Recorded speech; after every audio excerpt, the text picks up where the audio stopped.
ചെറുതേൻ മലയാളിക്ക് പരിചയപ്പെടുത്തേണ്ട ആവശ്യം ചെറുതേൻ വളരെ അപൂർവമായിട്ടേ കിട്ടുന്നുള്ളൂ.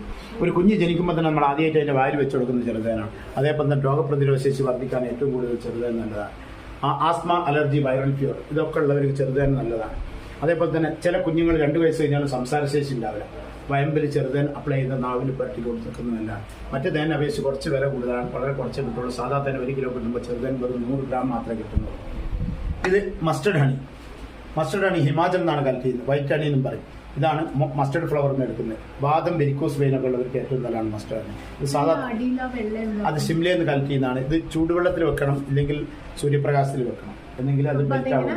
അത് മെൽറ്റ് ആയി വരും. കാരണം ഷിംലയിൽ നിന്ന് എടുക്കുന്നതാണ് മസ്റ്റർഡ് ഹണി. അത് 10 വർഷമായതാണ്. ഓരോ വർഷം തോറും ഇങ്ങനെ ഡാർക്ക് ആവുന്നുണ്ട്. ഒരിക്കലും ഉപയോഗശൂന്യമാവുന്നില്ല. എത്ര വർഷം പഴയതാണ് തേൻ കഴിക്കാം. പക്ഷെ പ്രോസസ്സിങ് കറക്റ്റായിരിക്കണം. വെളിയിൽ നമ്മൾ പറഞ്ഞാൽ പ്രോസസ്സ് ചെയ്തെടുത്ത് തേനാണ് ഇതൊക്കെ കൈകൊണ്ട് പിഴിഞ്ഞിട്ടാണ് പിന്നെ നമ്മൾ തേൻ എടുക്കുന്നത്. വെളിയിൽ നമ്മൾ കണ്ട് ആ ടാങ്കിന്റെ അടിയിൽ തേൻ, അതിന് മുകളിൽ വേസ്റ്റ് വാക്സ് അത് കോരി